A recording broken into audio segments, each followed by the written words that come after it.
In the heart of the African savannah, where golden grass stretches endlessly and wildlife roams free, two strangers meet under the burning sun. Ethan, a New York-based freelance photographer, and Ryan, a wildlife conservationist, are both on separate journeys. But fate has a way of intertwining lives in the most unexpected places.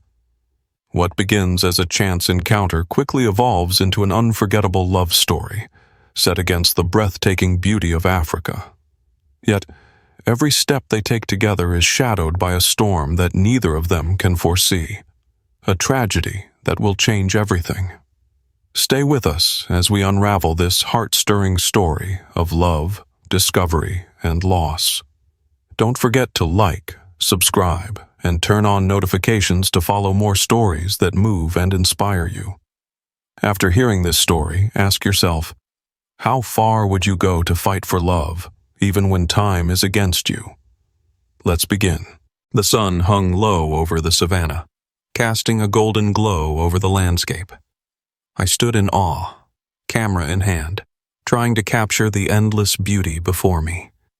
Lions lounged under the shade of a lone acacia tree, their powerful bodies blending effortlessly into the earth.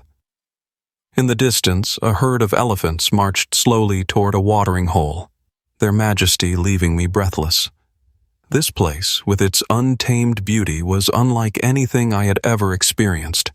I had come here to create something meaningful, a photography collection that captured the raw power and fragility of nature. But as I adjusted my lens, focusing on a zebra grazing nearby, I sensed someone behind me. Turning, I saw him. He was dressed casually, in khaki shorts and a white shirt that clung to his frame in the afternoon heat. His face was tanned from the sun, his brown hair messy in the breeze. But it was his eyes that caught me. They were bright, piercing blue, filled with an energy I couldn't quite describe. He nodded at me with a friendly smile, and I awkwardly waved back. "Beautiful, isn't it?" he said, gesturing to the savannah. His voice was warm and deep, with a trace of an accent I couldn't place. "Yeah," I replied, lowering my camera. "I've never seen anything like it." "I'm Ryan," he said, extending a hand. "Ethan?" I replied, shaking it. His grip was firm, his touch surprisingly steady. "First time on a safari?" he asked, his tone casual but his gaze curious. "Yeah, I'm a photographer," I explained, holding up my camera. "Trying to capture the wild, though it's harder than I thought." Ryan chuckled, a low, rich sound that made me smile despite myself. "Well, if you're looking for the wild, you've come to the right place. I work here as a wildlife conservationist. I could show you a few spots if you're interested."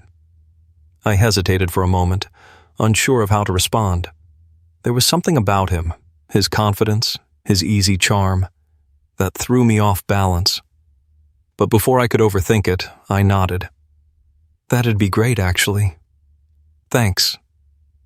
As we walked together across the plains, Ryan pointed out details I never would have noticed on my own.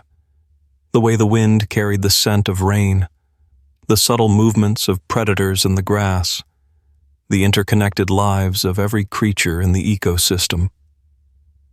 He spoke with a passion that was infectious, his love for this place evident in every word.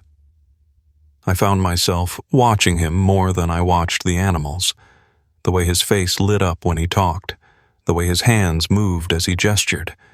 There was something magnetic about him, something I couldn't ignore, and for the first time in a long time, I felt the stirrings of something I didn't fully understand. By the time the sun dipped below the horizon, painting the sky in shades of orange and pink, I realized I had barely taken any photos. Ryan and I sat side by side in the open Jeep, the air cool and filled with the sounds of the wild. "So, what brought you here, Ethan?" he asked, his voice softer now, almost thoughtful.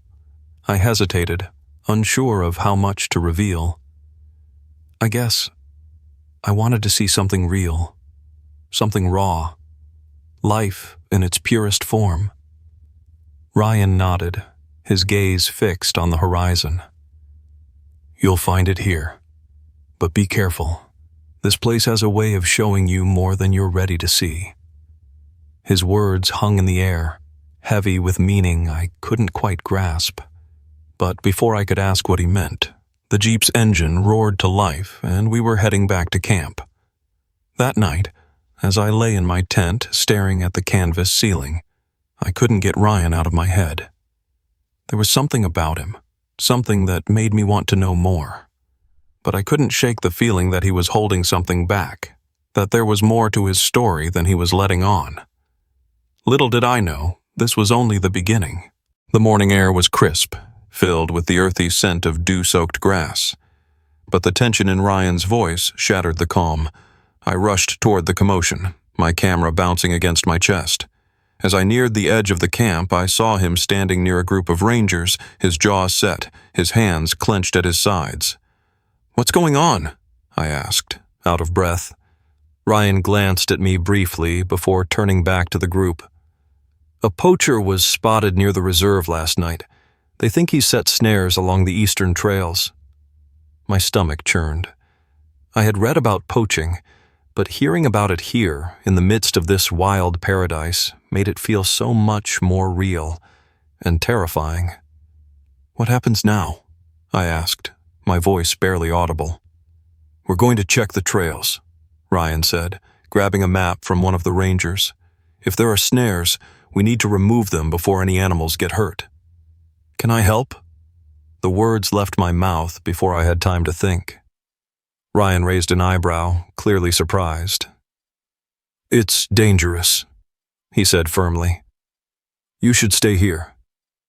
But something inside me pushed back. "I want to help," I insisted. "I came here to see life in its rawest form. I can't just stand by while this happens." Ryan studied me for a moment, his blue eyes piercing. Finally, he sighed and handed me a small bag. "Fine. Stay close to me. And if I tell you to run, you run. Got it?" I nodded, my heart pounding. The trek through the savannah was tense, every shadow and rustle of grass setting my nerves on edge. Ryan led the way, his movements purposeful and precise. He seemed to know every inch of the land, every sound and sign. I followed closely, trying to ignore the gnawing fear in my chest. As we moved deeper into the trails, Ryan stopped abruptly and held up a hand. "There," he whispered, pointing to a patch of grass. I squinted and saw it, a crude snare made of wire, hidden among the tall blades. My stomach turned at the thought of what it could do to an animal. Ryan knelt and began dismantling the snare with practiced hands. I watched in silence, my admiration for him growing with every precise movement. But then I heard it, a faint rustling in the distance. My heart leapt into my throat. "Ryan," I whispered, but he was focused on his task. The rustling grew louder, closer. I gripped the strap of my camera, my palms slick with sweat. Suddenly a figure emerged from the trees, a man, rugged and weathered, with a rifle slung over his shoulder. A poacher. Ryan stood quickly, placing himself between me and the stranger. "This is a protected reserve," he said, his voice steady but firm. "You need to leave." The poacher laughed, a cold, menacing sound that sent shivers down my spine. "You think you can stop me?" he sneered, his hand moving toward his rifle. Fear rooted me to the spot, but Ryan didn't flinch. "Leave now or you'll be facing more than just me," he warned, his tone sharp. The tension was unbearable. I could feel my pulse in my ears, my legs trembling beneath me. The poacher hesitated for a moment, his eyes narrowing. Then, without another word, he turned and disappeared into the trees. Ryan exhaled slowly, the tension in his shoulders easing. "Let's get back," he said, his voice softer now. "It's not safe here." We walked in silence, the weight of what had just happened hanging heavy in the air. Back at camp, Ryan turned to me, his expression serious. "I told you, this place shows you more than you're ready to see," he said. "Are you sure you want to stay?" I nodded, even though my hands were still shaking. "I'm not going anywhere." For a moment, something flickered in Ryan's eyes. Respect, maybe, or something deeper. But he didn't say anything. Instead, he simply nodded and walked away, leaving me alone with my thoughts. The crackling of the campfire was the only sound filling the quiet night, save for the occasional distant roar of a lion or the soft rustle of leaves. I sat cross-legged on the ground, the warmth of the flames chasing away the chill of the evening. My hands gripped a mug of tea, though I barely sipped it. My mind was far away, replaying the moment Ryan had stepped between me and the poacher earlier that day. I hadn't felt fear like that in years, but even now, hours later, it wasn't the danger that haunted me. It was him, Ryan. The strength in his stance, the command in his voice, the way his eyes held mine afterward as if to reassure me, even without words. He stirred something in me that I wasn't ready to confront. I heard footsteps behind me, light but deliberate. I didn't have to turn to know it was him. "Mind some company?" Ryan asked, his voice low and calm. "Not at all," I replied, trying to sound casual, though my heart had started to race. He settled onto the ground across from me, his broad shoulders outlined by the firelight. For a moment, neither of us spoke. The silence between us wasn't uncomfortable, but it was charged, as if words hung in the air, waiting to be spoken. "Today was intense," I said finally, breaking the quiet. Ryan nodded, staring into the flames. "It's the reality of this place," he said. "As beautiful as it is, it's fragile. And it's up to people like us to protect it." "People like us?" I asked, a small smile tugging at the corner of my lips. "I didn't do much back there."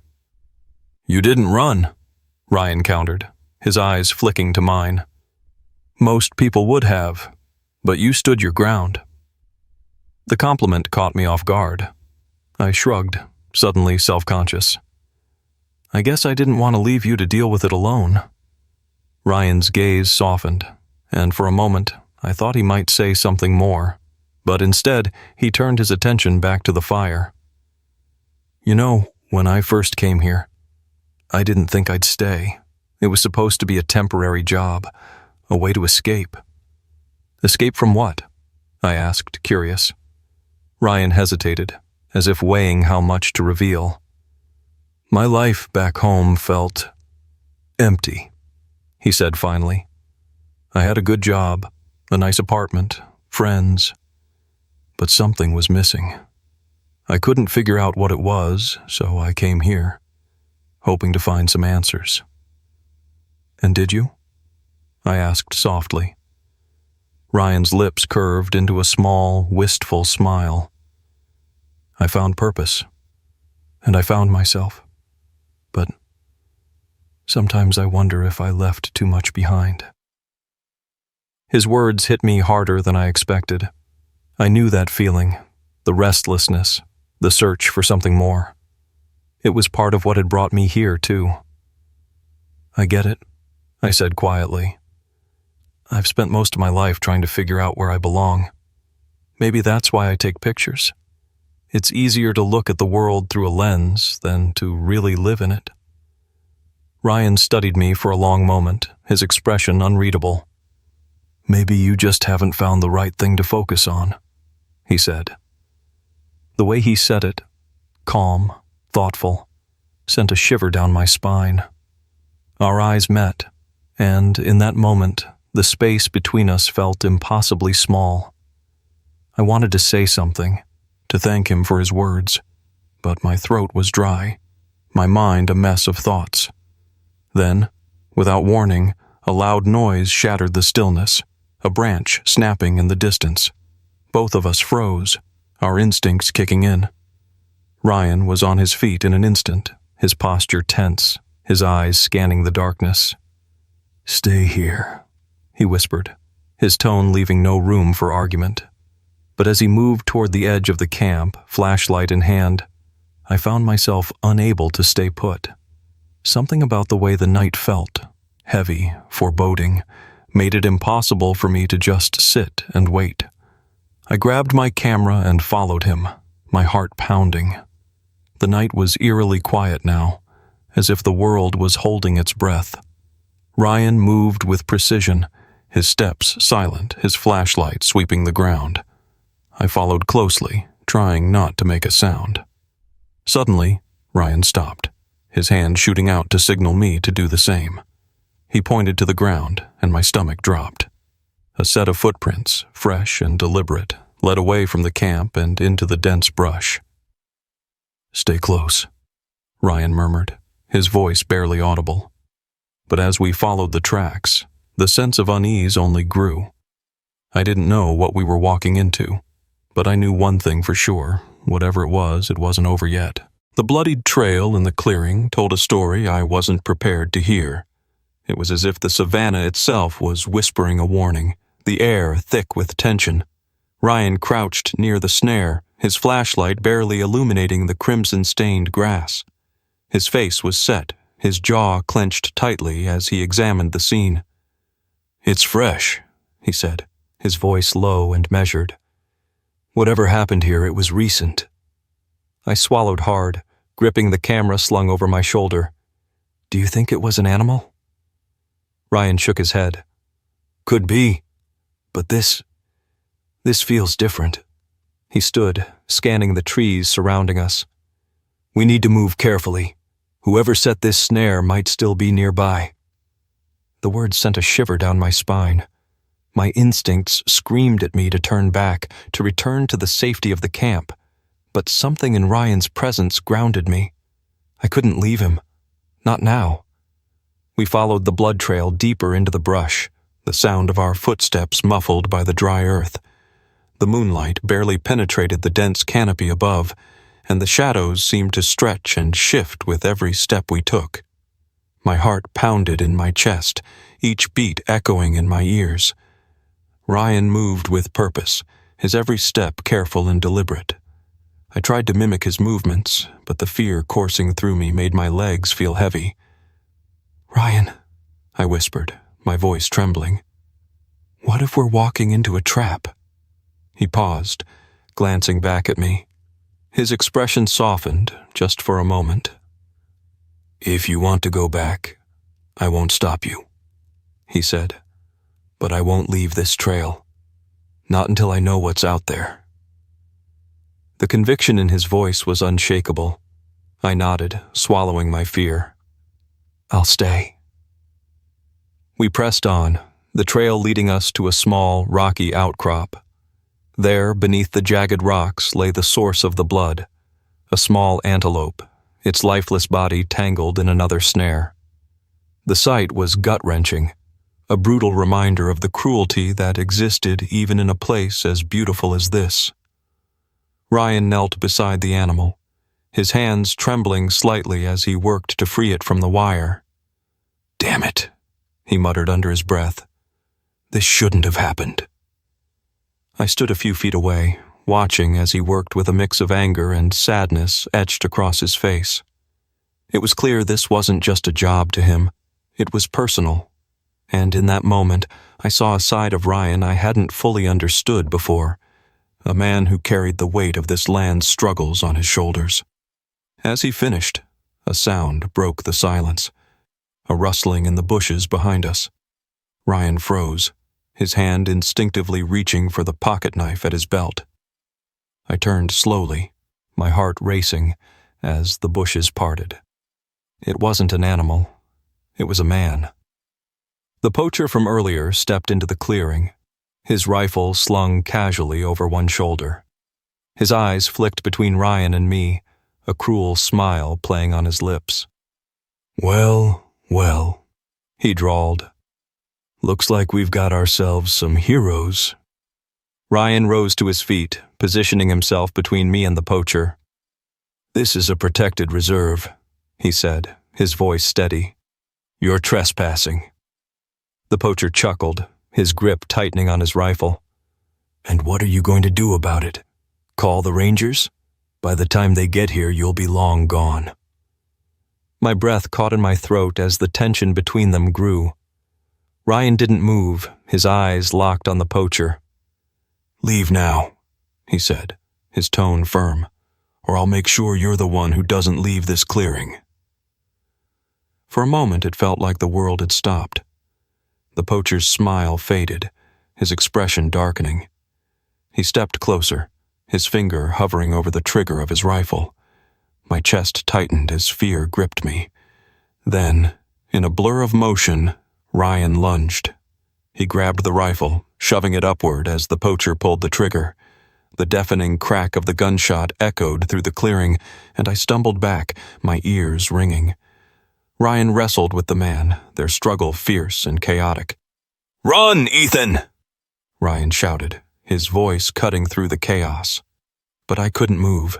I couldn't leave him. Instead, I grabbed the nearest rock and hurled it at the poacher, the impact hitting his arm and loosening his grip on the rifle. Ryan seized the opportunity, knocking the weapon to the ground and pinning the man against the rocks. The fight ended as abruptly as it began, the poacher slumping to the ground, unconscious. Ryan stood over him, breathing heavily, his shirt torn and his knuckles bloodied. "You okay?" he asked, turning to me. I nodded, though my legs felt like they might give out at any moment. "What now?" Ryan glanced at the poacher, then back at me. "We tie him up and call the Rangers, but first we need to get out of here." The moment Ryan whispered those words, my blood ran cold. I turned, my eyes scanning the dark savannah behind us, but I couldn't see anything.